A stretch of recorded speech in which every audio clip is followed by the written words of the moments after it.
everybody, this is Nadia here with another video. It has just been crazy. I have not posted a video in like over a year. A lot's been going on with me. Me and my husband celebrated our 5th wedding anniversary, so we're going on 6 years now. And then I also had my first baby, so I had a son. I'm excited about that. And then I've just been in school and working and not working and just doing a lot. So I apologize for not posting these videos sooner.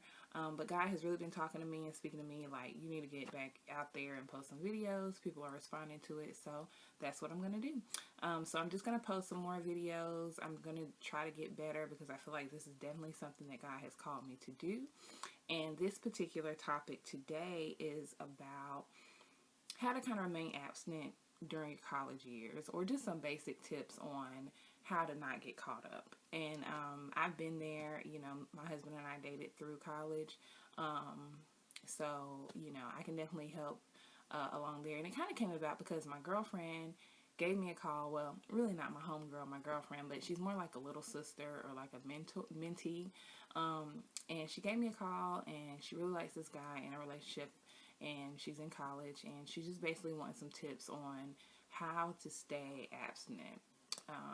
And so I wanted to give some good tips, just some basic tips that you can do that just will help you not to get caught up. So, okay, so tip number one is kind of a two-part tip.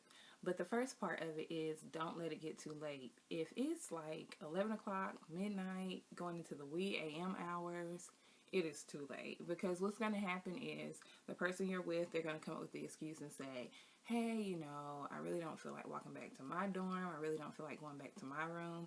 And in that case, you're just basically, you know, setting yourself up. Especially if you're getting weaker in your walk, like your flesh is getting weaker, because the older you get, I feel like the weaker you get. So if you're getting a little bit weaker, you know, that's going to be an issue that you don't want to deal with. And then if you've been sexually active before, it's just like having somebody there that late at night, you know, getting sleepy. It's just setting yourself up. And the same thing, the second part of it is like, don't invite somebody up to your room. So this is like, you know, they kind of go hand in hand. If it gets too late, and then you have them, you know, up in your room, I mean, you just really, you know, being a sucker. Like, it's just only gonna, you know, kind of lead into some other things. Even if it's not sex, it could be feeling each other and kissing, you know, some heavy kissing and stuff like that, that only leads to, you know, your flesh getting weaker and certain things happening. So you just don't want to set yourself up. So that first tip is not letting it get too late and not inviting them up to your room. Even if you have to just chill in the car. I know when we were in college, we had like common lobby areas where there was like a couch. Do that. Don't invite them like where your bed is and getting a little bit too comfortable. You're kind of setting yourself up. Okay, so my tip number 2 is for you to stay sober.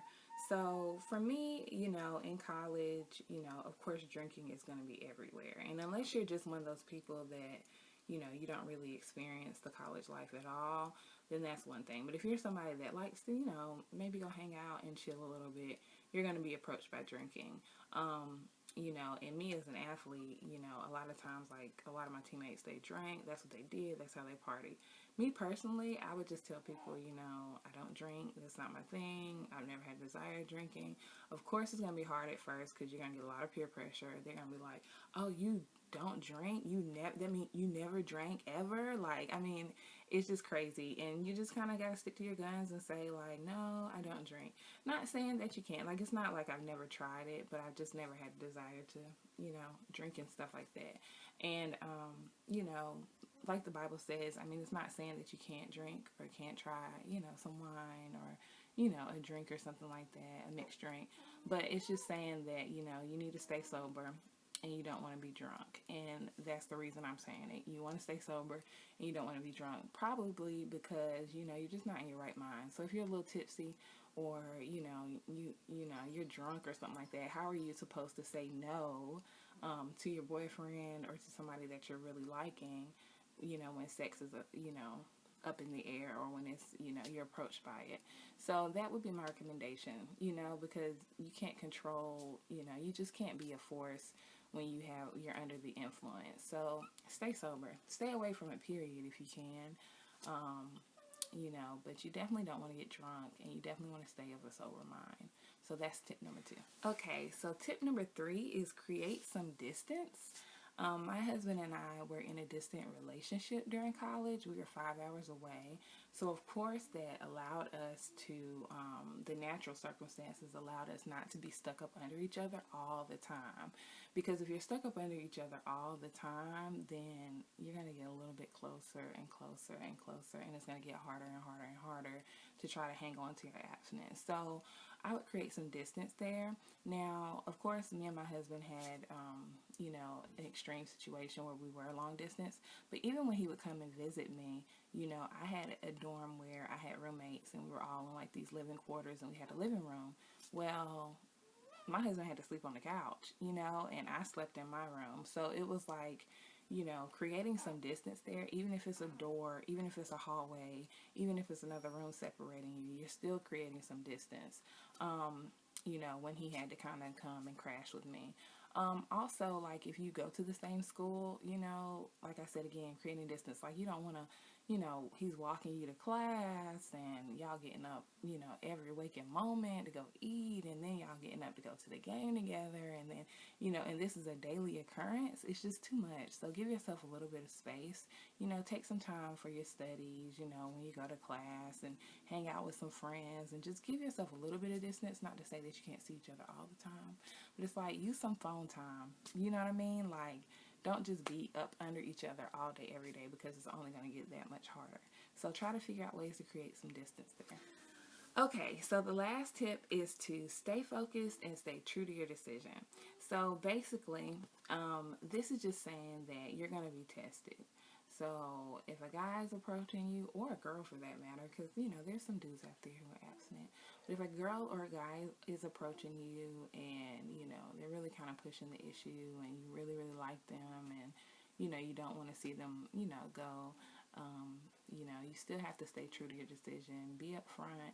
Let them know, look, I'm waiting. Because they're definitely going to test you, especially dudes. Dudes are going to be like, oh, okay, yeah, you want to be abstinent. And then they're going to be like, you know, feely touchy and kind of kissy and all of this stuff. And if you don't say no, or you don't stop it, then you just fail the test. So it's just kind of like, stay true, you know, stay stern, you know, this is what I want to do, this, and that. You can't be afraid that they're going to leave, because if you're afraid, they'll sense that too, and they'll keep pushing the issue. So you have to kind of be very confident, have to stay focused, know that your decision is for God, know that it's for you, and that, you know, you don't want anything to affect that relationship that you have with yourself and what you have for God.